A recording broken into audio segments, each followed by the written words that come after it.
equipo de datos y la unidad de análisis económico del Observador creó un nuevo indicador que tiene que ver con el valor del metro cuadrado aquí en Montevideo, y estamos con Federico Comesaña, el editor de Economía del diario, para que nos cuente de qué se trata. ¿Cómo estás, Federico? ¿Todo bien? ¿Todo bien, Leandro? Bien, ¿y vos? Bien, por suerte. Contame un poquito antes cómo se llega a este índice y cuál es el proceso. Bien, nosotros lo que vimos a nivel de mercado es que hacía falta mucha transparencia, principalmente por el lado de los precios. Fíjate que el Instituto Nacional de Estadística tiene publicado, el último registro que tiene publicado de precio de compraventa de inmuebles es del promedio del año 2013 y ya estamos casi que terminando el año 2014. Claro. Entonces dijimos, bueno, ¿qué forma tenemos de alcanzar un indicador que sea confiable y que lo podamos tener prácticamente en tiempo real? Y entonces, echando mano a algunos procedimientos de periodismo de datos y de programación y demás, entonces lo que hicimos fue, lo que hacemos todos los meses, absorbemos, digamos, o vamos recorriendo las bases de datos de los principales sitios web de clasificados que hay en el país, y entonces con eso generamos una base de datos de prácticamente 20.000 casos de ofertas de inmuebles en Uruguay. Eso después con unos procedimientos, digamos, de depuración de datos, de procedimientos también estadísticos, de segmentación de la información por barrios. Entonces ahí llegamos a un indicador que nos dice, bueno, en este momento el metro cuadrado promedio en Montevideo se ofrece a este precio. Claro. Y además tenemos la información de, bueno, a cuánto se ofrece en los distintos barrios que tienen, digamos, por barrio. Claro, y es importante señalar que acá los barrios que tomamos son los que nos permite la oferta que hay en los distintos sitios web de clasificados, porque hay muchos barrios donde hay muy poca oferta, pero lo interesante acá es que estos 18 barrios que tomamos representaron el año pasado 71% de las compraventas que efectivamente se realizaron, con lo cual el nivel de representatividad de este indicador es bastante alto, para ver, bueno, el mercado, qué es lo que se está ofreciendo hoy en día.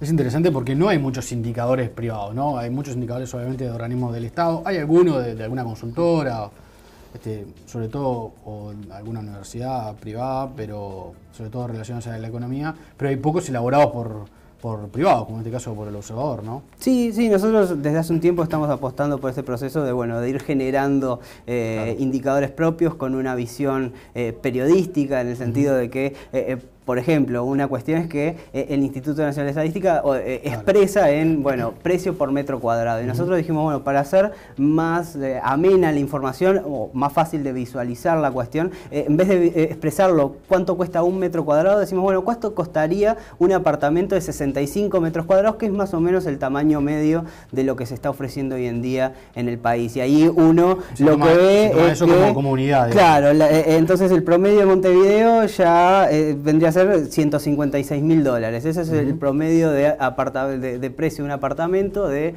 un metraje promedio que podemos encontrar hoy en los distintos sitios web de clasificados. Ahora te voy a pedir que nos cuentes justamente cómo han evolucionado esos valores, pero se toman los 6 meses cerrados a octubre porque se comenzó a elaborar el índice. Sí, nosotros digamos que acá lo que estamos limitados es por bueno, el hecho de que tenemos que tomar la información en el momento. Lo que nosotros podemos acceder son los datos del momento. Y esto empezamos a generar, a armar por lo menos la base de datos en abril de este año. Entonces, bueno, ahí es nuestro punto de arranque y de ahora en más vamos a tener una periodicidad de actualización mensual. Con lo cual, en la tercera semana, digamos, básicamente en la segunda quincena de cada mes vamos a estar publicando lo que pasó en el mes anterior. Y en abril se tendrá el año, digamos, cómo evoluciona. Claro, ahí sería el primer año móvil que tendríamos completo del indicador. Bien.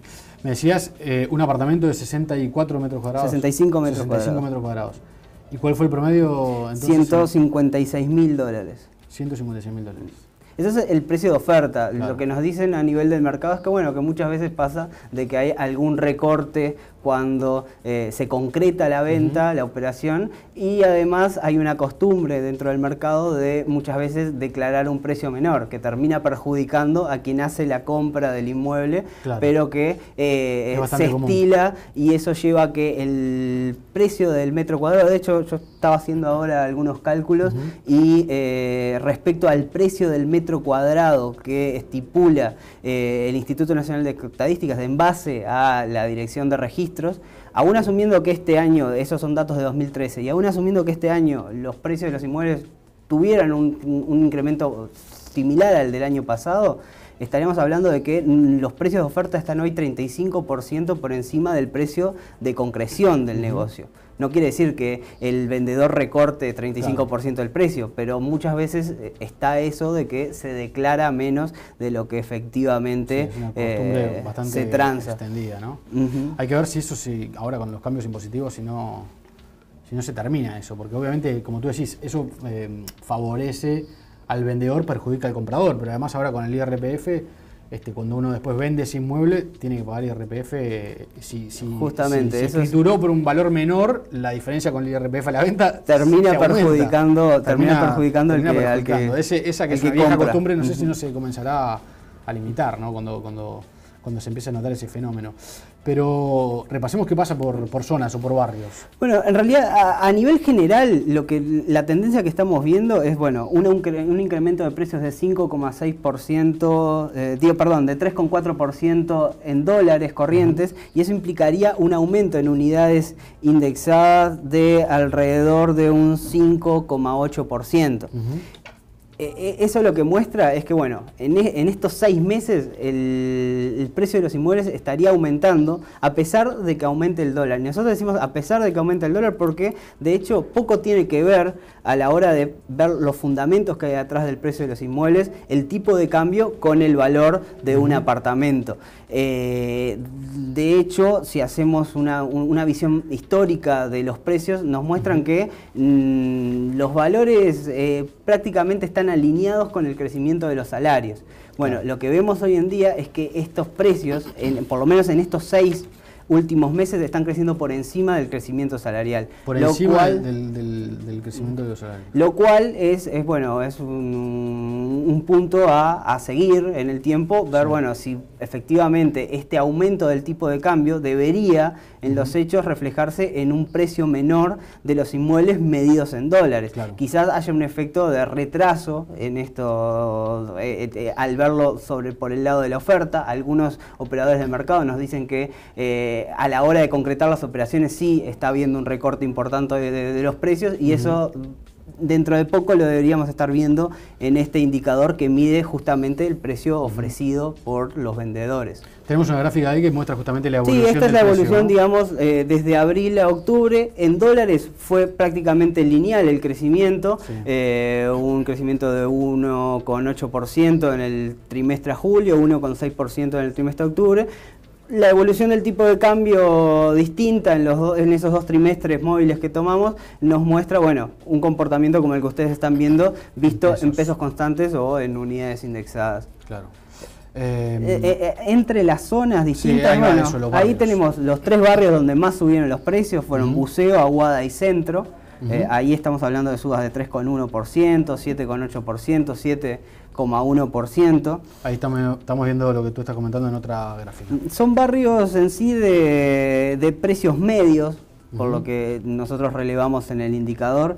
Y después, los barrios que cayeron de precio fueron solamente 2. El Prado, que cayó 0,5% medido en dólares, y La Unión, donde la caída fue de un 9%. Ahí hay que tener en cuenta que es un barrio que, si bien tiene una cantidad de registros interesantes, es de los que menos registros tienen por mes, con lo cual puede haber una mayor volatilidad. Y en segundo lugar, es un barrio muy heterogéneo, donde hay diferencias muy grandes a la interna del barrio entre los precios que manejan, y puede haber un cambio en la composición de esas zonas a lo largo de estos últimos 3 meses que esté afectando. Las zonas más baratas son las que hoy estarían pesando más en el indicador de lo que estaban pesando hace 3 meses. Eso puede haber ahí una cuestión que esté, digamos, mostrándonos un comportamiento de los precios no tan en línea con el resto de los barrios y quizás no tan en línea con la realidad también. ¿Carrasco es el barrio más caro? Carrasco es el barrio más caro. Ahí ese apartamento de valor indicativo que nosotros tomamos de 65 metros cuadrados estaría costando unos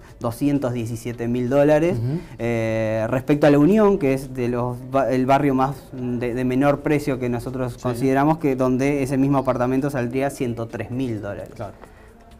Hay una diferencia importante. ¿Y en el promedio, más o menos, ¿en qué barrio está? En línea con el promedio estarían Parque Rodó, que prácticamente sale lo que sale el promedio del indicador, y Tres Cruces, que también está bastante alineado con ese precio medio de $156.000. Bien, bueno, buen informe para consultar para quienes estén pensando en hacer una inversión inmobiliaria. Eso mismo. Muchas gracias, Fede. Que pases bien, hasta luego.